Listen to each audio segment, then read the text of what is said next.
Good afternoon बच्चों, hope you are all doing well. So let's continue with the application of trigonometry. आज हम heights and distances में particularly angles of elevation पे based जो questions है आज हम कंप्लीट करने वाले हैं.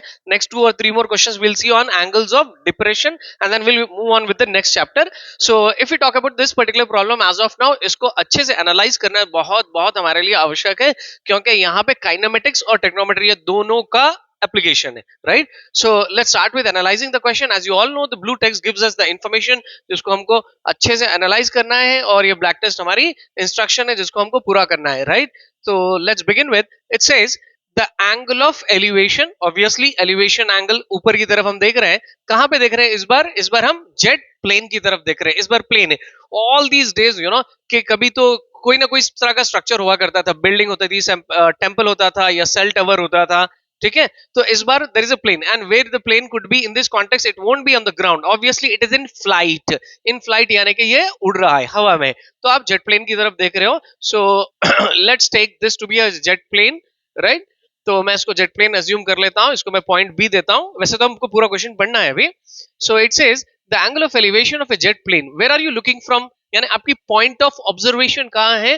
From a point A on the ground is 60 degrees. This is the angle of elevation, right? ये आपका जो सब्जेक्ट है ना, the angle of elevation is 60, right? So angle of elevation कहां से देख रहे हो? From a point A on the ground. The point A is the point of observation.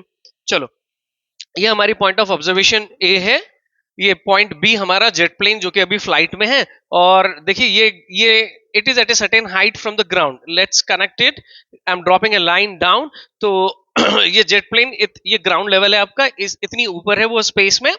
Okay, सो यहां से मैं जेट प्लेन की तरफ देख रहा हूं, the observer. So it's forming some angle, and the angle as specified it is 60 degrees. वैसे तो देखिए हमको पूरा क्वेश्चन अच्छे से एनालाइज करना है, कम से कम twice, and then we have to draw a figure, but we are almost at the completion, तो इसीलिए मैं पहले ही ड्रॉ कर रहा हूं, राइट? क्योंकि this is not the first question that we are dealing. So far we have done almost 10 questions. So it says after a flight of 15 seconds, okay, ध्यान दीजिए, after a flight of 15 seconds, यानी कि plane अभी right no जो position पे है, यहां से 15 सेकंड्स के लिए ये और फर्दर फ्लाई हुआ. सो फ्लाई होने पर क्या हुआ? The angle of elevation changes to 30 degree. अभी एंगल ऑफ एलिवेशन 30 डिग्री हो गया. कहां से हुआ? Same point of observation. आपकी ऑब्जर्वेशन की पॉइंट चेंज नहीं हुई. ध्यान दीजिए कि आपका ऑब्जर्वेशन का पॉइंट सेम है, right? Plane has been flying, तो प्लेन का पोजीशन चेंज हो गया, राइट? तो अब there is a possibility, if I don't read the other part, जैसे हमेशा बताता हूं कि क्वेश्चन को पूरा पढ़ो. अगर अनदर पार्ट नहीं पढ़ के यहीं पर अगर मैं फर्दर फिगर फॉर्म करना चाह रहा हूं, so there is an chances of ambiguity, confusion create हो सकता कि मैं सोचता हूं कि 15 मिनट्स के लिए और ऊपर गया. There is a possibility plane में फ्लाई फर्दर हायर, ऊपर जा सकता है ना. ये ऊपर नहीं जा रहा है. As a teacher I know it, आप भी समझ जाओगे आगे का पार्ट हम जब पढ़ते हैं. So plane is flying at a same height. वो सेम हाइट पे 15 सेकंड के लिए आगे बढ़ा. देखो यहाँ पे, if the jet plane is flying at a constant height, okay, constant का मतलब होता है something that does not change, something that remains same. तो यहाँ पे क्या सेम है? Height. It is flying at a same height. वो सेम हाइट पे फ्लाई हो रहा है, ऊपर नहीं गया, सेम हाइट पे फ्लाई हो रहा है. ओके, हाइट यही है उसकी, ठीक है? So let's us take the height. तो अभी राइट नाउ वो यहाँ पे है, और I have dropped a line down. तो ये उसकी हाइट हो गई from the ground. Fine. So let me further connect these 2 points. So jet plane now it, यहां पे जो प्रीवियस पोजीशन बी पे जहां पे था, जहां पे ऑब्जर्वर का angle of elevation was 60 degree. Now this time the angle of elevation has changed. अभी हम यहां से यहां पे देख रहे हैं. अभी आपका जेट प्लेन यहां पे है. सो इस बार एंगल ऑफ एलिवेशन चेंज कितने पे हुआ? It is 30 degree. Okay, so I will right over here. So this is going to be 30. ये वाला जो होना है ये 30 डिग्री है. Let us name it as some d, और ये e लेते हैं. सो ये 30 है, और ये ऊपर का भी 30 होगा. ऐसे तो आपको लिखना नहीं है, कंप्लीटली इट इज 60 डिग्री. जब आप ये जो ट्रायंगल कंसीडर करोगे ना BEA, तब ये पूरा 60 डिग्री होगा. Okay, this is going to be 60 completely. Okay, don't worry, confuse नहीं होना. Otherwise I will write it as 60. Okay, but remember when we consider the smaller triangle, तब हम 60 कंसीडर करेंगे. अगर छोटा ट्रायंगल हमको लेना है ये वाला, तो हम 30 लेंगे. Fine. If you want to I will read it once again. After the flight of 15 seconds, previously it was here, after the flight of 15 seconds, the angle of elevation changes to 30. Previously it was 60, the complete one. For here, after 15 seconds, इतना distance cover हुआ तो angle of elevation has change to 30, right? क्योंकि दूर जाएंगे ना, जब distance बढ़ जाएगा तो एंगल इंक्रीज हो जाएगा. You all know it.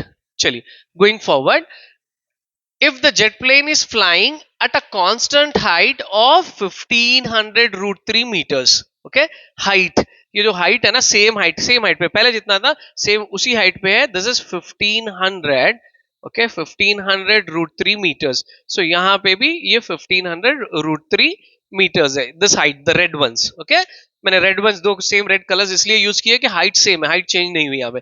अब फाइंड करना क्या है हमको? Find the speed of the jet plane. ये हमारा इंस्ट्रक्शन है, हमको स्पीड निकालना है. तो as I was been saying repeatedly कि आपको अगेन एंड अगेन क्यों ध्यान देना है ज्यादा कि आपको इस बार स्पीड निकालना है, राइट? सो फॉर हमको कहीं पे क्या होता था कि एंगल फाइंड करो या कभी हाइट फाइंड करो, the distance, the width of the road, but this time you have to find out speed. Okay, कर लेंगे, कोई बात नहीं, we can do it, right?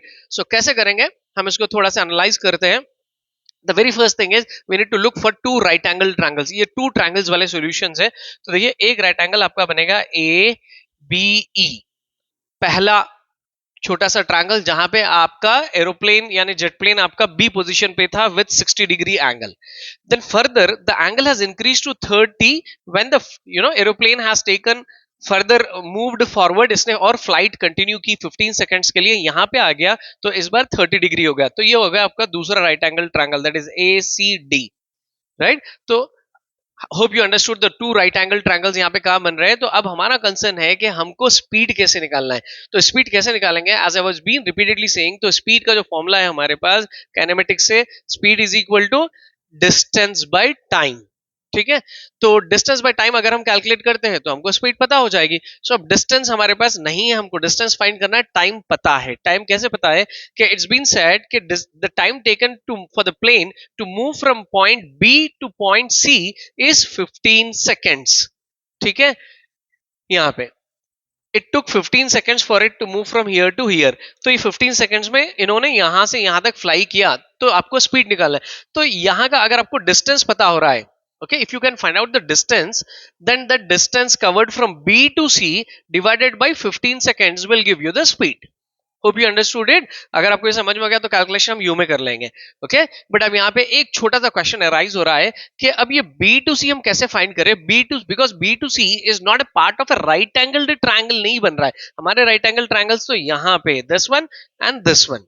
What we'll do is, if you could observed or you have already noticed it, this looks like a rectangle. Okay, ये rectangle दिख रहा है, quadrilateral B C D ई.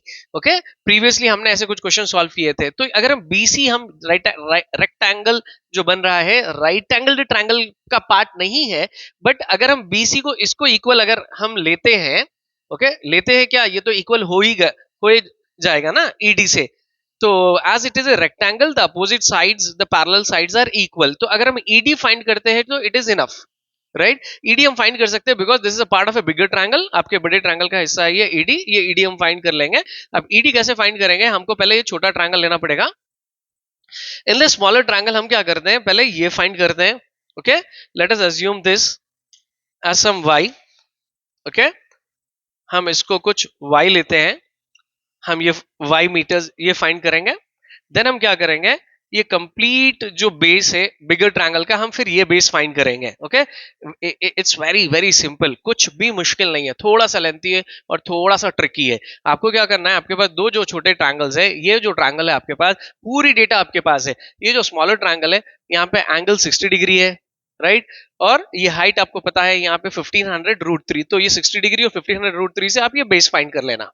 ठीक है, फिर अब जब बिगर ट्रायंगल में जाते हो, again the same height, right? Plane was flying at a constant height, तो ये लेकर और 30 डिग्री एंगल से आप ये बेस फाइंड कर लेना, जिसको हमने x अज्यूम किया. So from this whole x, if I subtract this y, I will get this value, right? मेरे को ed आ जाएगा. Okay, let us assume it as some z meters. So this ed will be equal to bc, which is nothing but the distance traveled divided, we have to divide it further by the 15 seconds. Hope you understood it. It took little time for us to understand all these things, लेकिन एक बार ये समझ में आ गया तो calculation आपका easy हो जाएगा, राइट? चलो लेट्स स्टार्ट कि अब हम पहले ये छोटा ट्रायंगल कंसीडर करते हैं. ओके, सो आप इसको पूरा सा लिखना, in right angle triangle B E A या ए बी आपको जैसे लेना है वैसे लीजिए, in right angle triangle A B E we know that is the trigonometric ratio that we are going to apply. So obviously we are going to apply the tan here, क्योंकि for 60 degree with respect to this angle ये side opposite है आपकी height और आपको adjacent y find करना है, तो opposite adjacent आपको tan में आएंगे. So I'll write it over here. So we'll be taking it as tan theta equals to opposite by adjacent. ठीक है, तो अब बताइए मुझे कि थीटा यहाँ पे पर्टिकुलरली ये स्मॉलर ट्रायंगल पे कितना एंगल बना है, ये कंप्लीट 60. हाँ, don't get confused, for this smaller one it was tan 60 equals to opposite. तो ये अपोजिट की आपको हाइट यानी कि कितनी है, ये 1500√3 by adjacent. This is adjacent which is y meters, right. कुछ मुश्किल नहीं है, बहुत आसान है. So tan 60 quickly tell me from the table, it is √3 1500 then 1500√3 by y. यहाँ पे हमको पर्टिकुलरली y फाइंड करना है, तो y is our subject, so subject should be taken on the LHS. तो इसको यहाँ पे और इसको यहाँ पे हम इंटरचेंज करते हैं, तो ये हो जाएगा आपको y इक्वल टू 1500√3 बाई √3. √3 नीचे आ जाएगा, राइट. सो अभी हम ये √3 कॉमन है, कैंसिल करते हैं. √3 देखो कितना इजी है, मैंने जैसे बताया आपको calculation is very easy. So y equals to 1500. ठीक है, तो आपको ये स्मॉलर ट्रायंगल का बेस पता हो गया, ये 1500 है. अब हम जाते हैं बिगर ट्रायंगल पे. तो बिगर ट्रायंगल का सारा बेस हमने एज्यूम किया है x. Okay, angle is 30 and height is same. तो अभी उसको हम यहीं पे कंटिन्यू करते हैं. चलो, I mean we are considering another triangle, that is triangle ACD. Okay, in a right angled triangle ACD we know that the same ratio, that is tan again. So tan of angle कितना है यहाँ पे 30 degrees, tan 30 equals to opposite. Directly मैं लिख रहा हूं, ये opposite हमारी हाइट इस बार 1500√3 है, क्योंकि हमारा ये ऑलमोस्ट 10th क्वेश्चन है. तो I am writing it quickly instead of telling you every basics. अगर किसी को फिर से बेसिक्स सुनना है तो प्रीवियस वीडियोस वॉच कर लेना, you will find the links in our when you log on to our channel. तो ये हमारा एडजेसेंट है, तो एडजेसेंट कितना है आपका यहाँ पे, पूरा आपने एज्यूम किया x. ठीक है, so tan 30 equal to opposite was height and that adjacent was assumed to be x. So tan 30 as we know from the table it's 1 by √3. 1 by √3 equals to 1500√3 by x. Okay, so अभी देखिए आपको x subject है, right. सो x को हम यहाँ पे transpose करते हैं, सॉरी क्रॉस मल्टीप्लाई करते हैं यहाँ पे, और √3 को यहाँ पे क्रॉस मल्टीप्लाई करते हैं. सो x into 1 will be x, √3 यहाँ आ जाएगा, मल्टीप्लाई हो जाएगा. देखिए कितना इजी है. Previously it was 1500√3 into √3, right. तो देखिए 1500 into √3 is how much, it is simply 3. okay, तो आप बताइए 1500 into 3 कितना हो जाएगा, 4500. this was unit must be meters and previously it was also 1500 meters. As I told you, the complete base of a bigger triangle was assumed to be x, which we got as 4500. ठीक है, and previously ये जो छोटे triangle का base हमने y assume किया था, we got it as सम 1500. तो हम क्या करते हैं, द बिगर ट्रायंगल में से अगर हम स्मॉलर ट्रायंगल का बेस माइनस करते हैं तो हमको ये वैल्यू आ जाएगी, which will be equal to the distance travelled in 15 seconds, right. So what we are going to do it here, कि हम यहाँ पे x माइनस y करते हैं, this x minus y. So x was 4500 minus y we got previously as 1500. So आपका x minus y हो जाएगा, कितना हो जाएगा, 3000. ठीक है, सो 3000 meters is the distance covered in 15 seconds. आपको यहाँ पे लिखना पड़ेगा, ओके, in the rectangle, ये जो rectangle था BCDE, in the rectangle BCDE, ED ये जरूरी है, this is like necessary, you have to write ED is equal to BC होगा. ठीक है, तो बताइए BC आपको ED कितना आया, यहाँ पे Z 3000 आया, right. So this is 3000. So this distance covered by the plane in 15 seconds is 3000 meters, right. So अभी हम speed का formula लेते हैं. As we know, speed is equal to distance by time, the distance traveled by the time taken. So the distance traveled here 3000 meters in 15 seconds was the time for plane to cover the distance. तो यहाँ पे देखो calculation, as I told you calculation is very simple, 15 ones, 15 twos, 15 zeros and 15 zeros. So ये हो गई आपकी speed. Therefore the speed of the jet plane, अब पूरा लिखना, मैं जैसे इतना से लिख रहा हूं, सो इज इक्वल टू 200। अब बताइए यूनिट्स हम क्या लिखेंगे? The units must be metres per second. Okay, वो क्यों? कि प्रीवियसली इट वाज सेड कि it was 1500 root 3 metres and the time taken was seconds, तो ये हो जाएगा metres per second. Units are also important to write. ठीक है, चलो इसको आप अच्छे से प्रैक्टिस कर लीजिए। नेक्स्ट वीडियो में हम मिलते हैं विद एंगल्स ऑफ डिप्रेशन वाले प्रॉब्लम्स देखते हैं। Till then have a nice day.